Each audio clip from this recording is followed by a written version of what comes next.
सबसे पहले तो बहुत शुक्रिया राजकमल प्रकाशन का कि इस तरह की एक चीज़ सोची, तस्वुर किया आज की शाम का। और बहुत बधाई सभी सहयात्री, सभी रचनाकारों का जो इस मंच पर आज हैं। मुल्तानी मिट्टी तो आपने सुनी होगी, शायद बहुत से लोगों ने लगाई भी होगी। उसी मुल्तान की मिट्टी से बिछड़ी हुई औरत हूँ मैं, और इस बात को 78 साल बीत चुके हैं।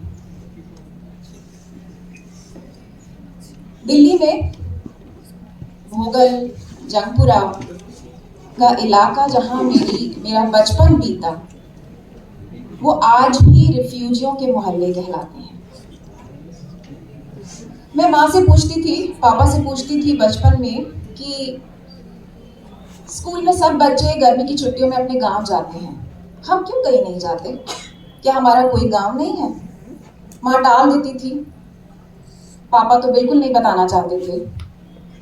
लेकिन मैं जिद पकड़े हुई थी कि कोई तो जगह होगी जहां हम भी जा सकते होंगे। तो एक दिन तंग आके माँ ने कहा कि जो भी तुमसे ये पूछे तो कह देना दिल्ली ही हमारा गांव है, कोई जगह नहीं है और हमारी। फिर पापा ने कहा कि बताया कि हम पाकिस्तान से आए जब बंटवारा हुआ था, लेकिन ये बात किसी को नहीं कहनी, और मैंने उम्र भर इस बात को छुपाया। मुझे नहीं पता था वो ऐसा क्यों कहते थे कि छुपाओ सबसे। मुझे लगा इन सब सवालों के जवाब नानी के पास मिलेंगे। तो मैंने नानी से पूछा, मैंने अपनी विरासत को अपनी नानी से जोड़ा है, मेरी माँ, मेरी नानी और उनका परिवार। दादी तो जो विरासतें संभालने वाली औरतें होती हैं परिवारों में, वो नानियाँ दादियाँ होती हैं।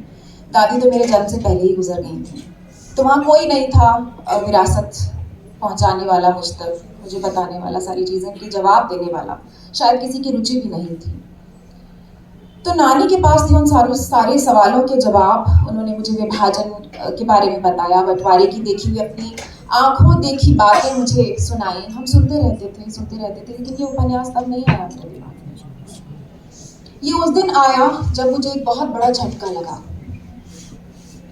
5 अक्टूबर 2018 पापा गुजर गए, निगमबोध घाट। मैं वहां पहुंची और पूछा नाम मुझसे पापा का, तो मैंने नाम बताया। उसने तुरंत कहा कि पाकिस्तान से आए हो? पाकिस्तान से आने वाले लोगों का क्रियाकर्म अलग पंडित करते हैं। ये मेरे लिए झटका था बहुत बड़ा कि इतने साल बीत गए, इतना वक्त बीत गया। नीनो, मेरी नानी, इस उपन्यास की नायिका, उसने यहाँ बसने की कोशिश की, बसते बसते भी बिखरती रही, और हम 3 पीढ़ियां भी आज तक क्या उसी अजनबियत से गुजरेंगे। खैर, ये उपन्यास का बीज उस वक्त दिमाग में आया, लेकिन मुझे क्या लिखना है मुझे ये नहीं पता था। बस इतना पता था कि इन लोगों की कहानी मुझे कहनी है। 13 दिन नानी हमारे साथ रही, और उन 13 दिनों में मैंने नानी से बातें सुनी, किस्से सुने, भावलपुर के, दरियागंज के, चांदनी चौक के बाजारों के, कुछ मजाकिया, कुछ उदास करने वाले, और तरह तरह के बहुत सारी, जिसमें एक भाषा जो वो अपने साथ लेकर आई थी, तहजीब जो वो अपने साथ लेकर आई थी, जो जो जो भी कुछ वो अपने साथ लाई थी, सब उन्होंने मुझसे साझा किया। और मुझे लगा कि हाँ, अब मुझे पता है मुझे क्या लिखना है। और उस दिन से ये उपन्यास की कहानी मेरे दिमाग में बसने लगी। उन तमाम औरतों की जो नीनो जैसी औरतें थीं, जिनको यहाँ बसने के लिए तमाम तरह की जद्दोजहद करनी पड़ी। और मुझे मालूम था मुझे ये जो बंटवारे की महात्रासदी है, मुझे इससे आगे जाना है। उन आगे की 3 पीढ़ियों की कहानी कहनी है जो शायद अब तक नहीं कही गई। वो कैसे बसे, वो किस दिल्ली में आए थे, और आज क्या दिल्ली हो गई? किसकी है ये दिल्ली? कौन कह सकता है कि ये 20 पुश्तों से इस दिल्ली में हम बसे हैं, ये हमारी दिल्ली है? रिफ्यूजियों को दिल्ली ने बसाया, आत्मनिर्भर बनाया, और रिफ्यूजियों ने दिल्ली को आत्मनिर्भर बनाया। तो उस तरह से वो नीनो की एक जद्दोजहद है, उस जैसी तमाम औरतों की जद्दोजहद है जिन्होंने बादाम तोड़े, बादाम की गिरियां निकाल के, लालचंद का आता था और वो लेके जाते थे मोहल्ले भर की औरतों से टूटी हुई गिरियां, पैसे दे जाते थे। निकरें सिली, पुराने कपड़ों से थैले सिले, यहाँ तक कि मोहल्ले की औरतों के लिए ब्रा भी सिले। तो तो क्या क्या नहीं किया नीनो ने बसने के लिए।